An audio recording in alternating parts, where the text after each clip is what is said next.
Good morning everyone. So as you know our revision is going on और revision में जो question हम discuss कर रहे थे एक क्वेश्चन दैट वाज इनकम्प्लीट वो रह गया था, तो वहीं से हम स्टार्ट करते हैं। आज भी क्वेश्चन नंबर 4 था वो। क्वेश्चन नंबर 4 है हमारा express kilowatt in terms of joule per second. Kilowatt को जूल पर सेकेंड के टर्म्स में आपको एक्सप्रेस करना है। तो ये मैंने एक्सप्लेन कर दिया था but I recall this also. यहीं से मैं स्टार्ट कर रही हूँ। किलोवाट को जब आप जूल पर सेकेंड में कन्वर्ट करेंगे तो जो जूल पर सेकेंड होती है that is also known as watt. Joule per second को ही वॉट भी बोलते हैं, और जो आपकी वॉट या जूल पर सेकेंड यूनिट है वो ऐसा यूनिट कहलाती है। ठीक है, तो किलोवाट या जूल पर सेकेंड दोनों ही किसकी यूनिट हैं? पावर की। तो जब आपने रिलेशन जो दे रखा था मीन्स 1 किलोवाट दे रखा था, 1 किलोवाट आपने लिखा कितने वाट्स के इक्वल है, तो 1 किलोवाट में 1000 वाट्स होते हैं और 1000 वाट्स को ही जो है वो लिखा जाता है जूल पर सेकेंड। तो यानी कि 1 किलोवाट और जूल पर सेकेंड के बीच क्या रिलेशन हुआ? 1 kilowatt is equal to 1000 joule per second. Okay, तो ये जो है आपकी ये आपका फर्स्ट पार्ट था। अब आता है आपका नेक्स्ट पार्ट। तो नेक्स्ट पार्ट में लिखा है अ 150 kg कार इंजन। तो एक कार इंजन है। कार इंजन का मतलब जो कार को स्पीड अप करता है, जो कार को एक्सेलरेट कराता है, उसके अंदर जो इंजन होता है, जो मशीन है, वो कार इंजन का मास दे रखा है यहाँ 150 किलोग्राम। 150 किलोग्राम का कार इंजन है। और क्योंकि जब वो वर्क करा सकता है, मतलब कार को स्टार्ट करा सकता है, चला सकता है, तो उसके पास पावर भी होगी। तो वो पावर कितनी है? 500 वॉट फॉर ईच केजी।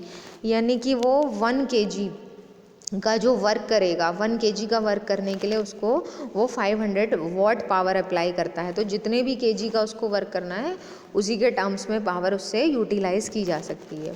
अब आपसे पूछा गया है कि what forces does it exert in moving the car at a speed of 20 metre per second.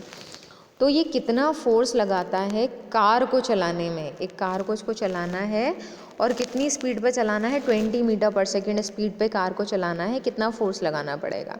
तो अब फोर्स का फॉर्मूला तो हमें पता है क्या होता है। Force is equal to mass into acceleration, जो न्यूटन का सेकेंड लॉ होता है। ओके, लेकिन अब उसके लिए हमारे पास बहुत सारी चीज़ें नहीं हैं। जैसे यहाँ पर मास जो है वो आपको कार का चाहिए था, जिसको चलाना था उसका मास होना चाहिए था, लेकिन यहाँ दे रखा है इंजन का मास, तो दैट इज़ यूजलेस है और उसका कोई काम ही नहीं है। और साथ में एक्सेलरेशन भी चाहिए, तो एक्सेलरेशन को अगर आप चेंज करें v minus you upon T, तो उसमें मान लीजिए v की वैल्यू आप 20 पुट कर दें, u 0 है, रेस्ट से स्टार्ट किया है, लेकिन टाइम नहीं है उसमें, तो एक डिफरेंट फॉर्मूला होता है और वो फॉर्मूला जो है वो आपको याद रखना है। वो कहाँ से ड्राइव होकर आया it doesn't matter, formula direct याद रखना है कि कभी भी अगर आपको जो है वो पावर, फोर्स और वेलोसिटी के बीच में रिलेशन लगाना पड़े तो वो रिलेशन होता है आपका power is equal to force into velocity. क्योंकि बाकी दूसरे मेथड से करेंगे बहुत लेंदी हो जाएगा, सबसे आसान जो है वो ये मेथड है। तो power is equal to force into velocity, ये होता है रिलेशन। अब आपको फाइंड यहाँ पर क्या करना है? फोर्स। तो जब आप फोर्स फाइंड करेंगे तो आपके पास relation becomes power upon velocity. तो पावर अपॉन वेलोसिटी वाले रिलेशन में आप पुट कर देंगे दोनों वैल्यूज़। तो पावर यहाँ दे रखी है 500 और वेलोसिटी कितनी, वेलोसिटी को स्पीड अप कराना है वो है 20। तो बहुत इजी और बहुत डायरेक्ट मेथड से ये सॉल्व हो जाएगा। ठीक है, तो आपको 0 से 0 कैंसिल कर देना है और 2 से ये 50 को कैंसिल करेंगे तो इट विल बी 25। तो इसका जो फोर्स है वो कितना आया? 25 न्यूटन। ओके, तो ये आपका जो है वो आंसर था क्वेश्चन नंबर 4 का। अब आपके पास आता है क्वेश्चन नंबर 5। तो क्वेश्चन नंबर 5 में यहाँ दे रखा है how is the power related to the speed at which a body can be lifted. तो अब देखिए नेक्स्ट क्वेश्चन में वही रिलेशन पूछ लिया है जिसको प्रीवियस क्वेश्चन में अप्लाई किया था हमने कि how is the power related to the speed. Power और स्पीड में क्या रिलेशन होता है? Speed at which a body can be lifted, जिससे बॉडी को लिफ्ट कराया यानी कि मूव कराया जा सकता है। तो वही रिलेशन आपको बताना है कि power is equal to force into velocity. Okay, how many kilograms, ये किलोग्राम्स है, स्पेलिंग मिस्टेक है इसमें।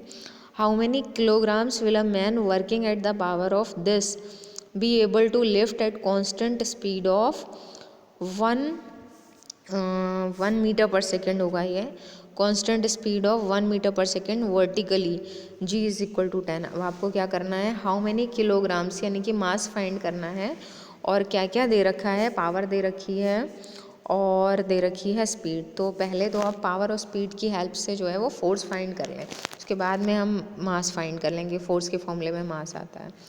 तो हमने सबसे पहले फोर्स फाइंड कर लिया इस रिलेशन से, तो force will be equal to power upon velocity.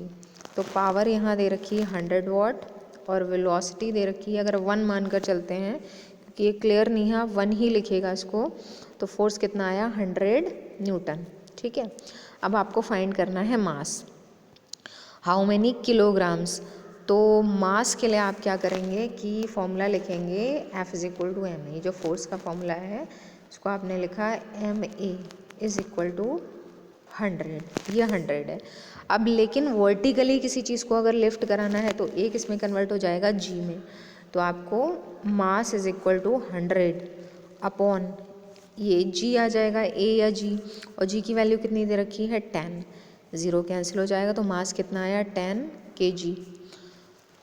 तो थोड़ा सा इसमें देखना है कि कौन कौन से फॉर्मूलों का यूज़ हो रहा है, कौन कौन से फॉर्मूले आपको इसमें पुट करने हैं, कौन से रिलेशंस लिखने हैं, तो दैट विल बी गुड। ठीक है, तो हर एक रिलेशन को आपको याद रखना है, हर एक फार्मूले को आपको याद रखना है, तब सिंप्लीफाई हो पाएगा। ओके, तो ये आपका क्वेश्चन नंबर 5 का आंसर था। उसके बाद आते हैं क्वेश्चन नंबर 6 पर। ओके, तो क्वेश्चन नंबर 6 में यहाँ दे रखा है a car of mass 2000 kg, mass is given, तो जो गिवन है that we can note also 1000 kg, mass is 1000 kg, is lifted up a distance of 30 metre, distance दे रखी है s 30 मीटर, और by a crane in 1 minute, time is also given, time है 1 minute, तो 1 minute को आपको seconds में convert करना है, तो it will be 60 seconds. A second crane, अब ये फर्स्ट क्रेन के लिए दे रखा है, सेकेंड क्रेन की अलग कंडीशंस हैं, सेम जॉब करती है, यानी कि मास भी इतना ही लिफ्ट करना है, डिस्टेंस भी इतनी है, लेकिन वो काम वो 2 मिनट्स में कर रही है, तो 2 मिनट्स का मतलब है 120 सेकेंड्स में कर रही है। What is the power applied by each crane, कितनी पावर हर एक क्रेन अप्लाई कर रही है। तो पावर का फॉर्मूला क्या होता है, वर्क डन अपॉन टाइम, लेकिन वर्क डन यहाँ डायरेक्ट नहीं दे रखा है, तो आप फॉर्मूला कौन सा अप्लाई करेंगे, वर्क डन को ब्रेक कर लेंगे दूसरे रिलेशंस में।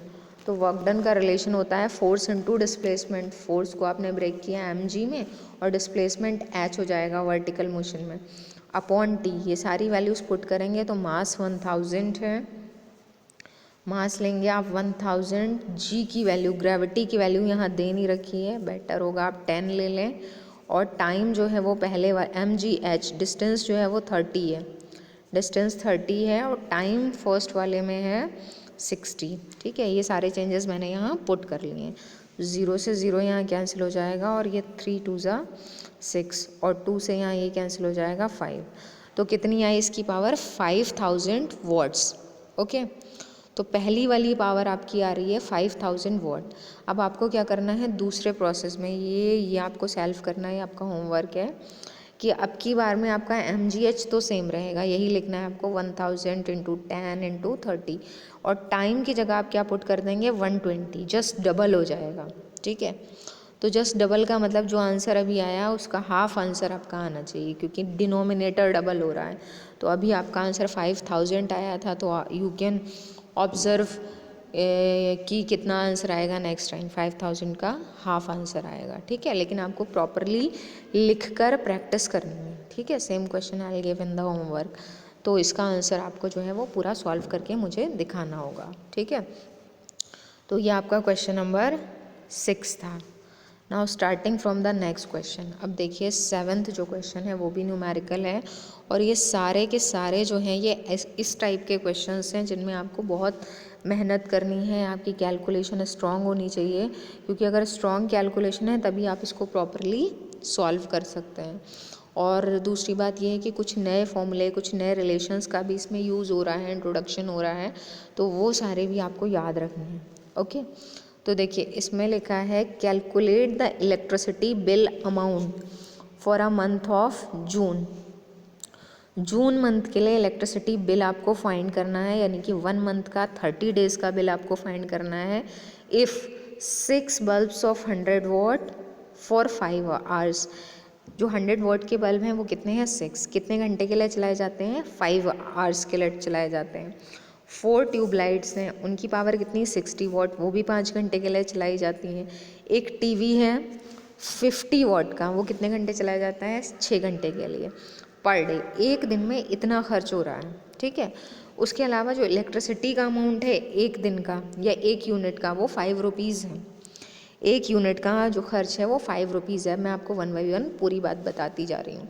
सबसे पहले अच्छा होगा कि आप 30 डेज़ का बिल फाइंड करने की जगह ये फाइंड करें कि एक दिन में कितनी इलेक्ट्रिसिटी खर्च हो रही है, ठीक है। तो सबसे पहले क्या करना है आपको, इलेक्ट्रिसिटी कितनी कंज्यूम हो रही है एक दिन में, ये फाइंड करना है। तो एक दिन के लिए हम फाइंड करेंगे टोटल इलेक्ट्रिसिटी या टोटल इलेक्ट्रिक एनर्जी कंज्यूम। तो इलेक्ट्रिक एनर्जी का फॉर्मूला आपको पता है, पावर इनटू टाइम होता है, ठीक है। 1 बाई 1 सारे लिखते जाते हैं। जैसे सबसे पहले किसकी बात आ रही है, बल्ब की। कितने बल्ब हैं 6, ये हम बाद में देखेंगे। एक बल्ब 100 वॉट का है, कितने घंटे चलाया जाता है 5 घंटे, ठीक है। तो अगर हम एनर्जी फाइंड करें तो पावर इनटू टाइम होगा। पावर 100 वॉट है और टाइम कितना है 5 घंटे। लेकिन वॉट और आर नहीं लिखा जाता है, बल्कि किलो वॉट आर लिखा जाता है। तो आपको इसको किलो वॉट में बदल लिया आपने। तो 100/1000 इंटू 5। अब ये एनर्जी हो गई एक बल्ब की। टोटल बल्ब कितने हैं 6, ठीक है। तो आपने ये रिलेशन सिर्फ किसके लिए हुआ, बल्ब के लिए। तो आपने इसको इस तरह से लिख लिया, ठीक है। अब आप चाहें तो उसको थोड़ा सा सिंप्लीफाई भी कर लें।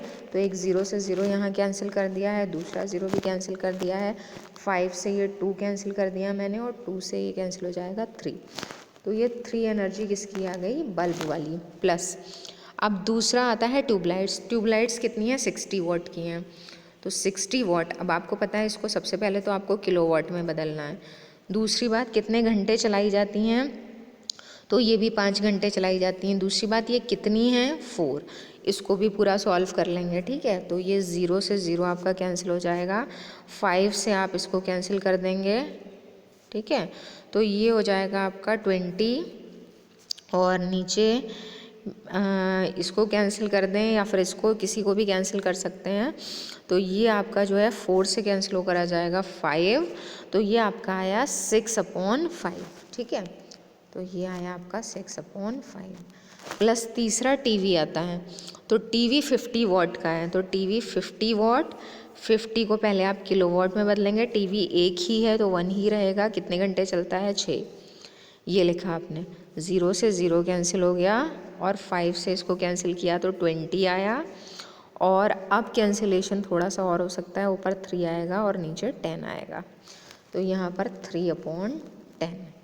तो टोटल इलेक्ट्रिक एनर्जी जो है वो हमारी इतनी आई एक दिन की। अब हमें इसको एलसीएम लेकर थोड़ा सा सॉल्व करना पड़ेगा। फिर इलेक्ट्रिक एनर्जी फाइंड करने के बाद हम फाइंड करेंगे कितने यूनिट खर्च हो रहे हैं। उसके बाद हम फाइंड करेंगे कि कितना बिल बनेगा। ओके, तो चलिए मैं कर ही देती हूँ, अभी मेरे पास टाइम है थोड़ा सा। आप बस ये स्टेप याद रखिएगा, 3 + 6/5 + 3/10। तो देखिए ये है इलेक्ट्रिक एनर्जी, E = 3 + 6/5 + 3/10। जब मैंने इसको एलसीएम लेकर सॉल्व किया तो एलसीएम मेरे पास क्या आ जाएगा इनका 10, ठीक है।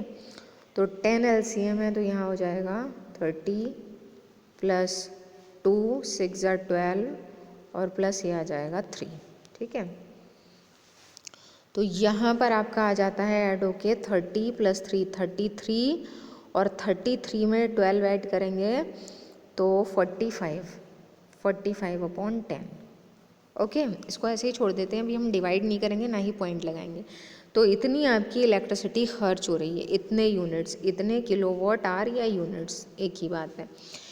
तो ये एक दिन में खर्च हो रही है, ठीक है। अब आपको 30 डेज़ निकालना है तो आप क्या करेंगे, यहाँ लिख देंगे फॉर 30 डेज़। तो 45/10 इंटू 30, ओके। तो ये आपका आया 45 इंटू 3, कितना हो जाएगा 3 × 5 = 15, 1 कैरी, 3 × 4 = 12 और 1 13। इतना आपका जो है वो 30 डेज़ का इतनी एनर्जी खर्च हुई किलोवाट आवर, ठीक है। तो 135 किलोवाट आवर पूरे 30 डेज़ में खर्च हो रहा है। तो 1 किलोवाट आवर की रेंज कितनी है, 5 रुपीज़। तो लिखेंगे total amount of electricity bill for 30 days. तो वो कितना हो जाएगा, टोटल अमाउंट 135, जितने की यूनिट्स आ रहे हैं उनको रुपीज़ से मल्टीप्लाई कर देते हैं 5 से, ठीक है। तो अब आप इसको सॉल्व करेंगे तो ये आ जाएगा आपका 5 5 ज़ा 25, 2 कैरी, 5 3 ज़ा 15, 2 17, 1 कैरी, 5 1 ज़ा 5 1 6, 675 रुपीज़। ये आपका फाइनल आंसर आया है। ओके, तो ये थोड़ा सा लेंदी क्वेश्चन था, नो मैटर। यहाँ तक आपका सॉल्व हो गया है। फिर आपको जो लॉन्ग आंसर टाइप क्वेश्चंस हैं उनकी प्रैक्टिस नेक्स्ट टर्न से कराते हैं। Okay, thank you.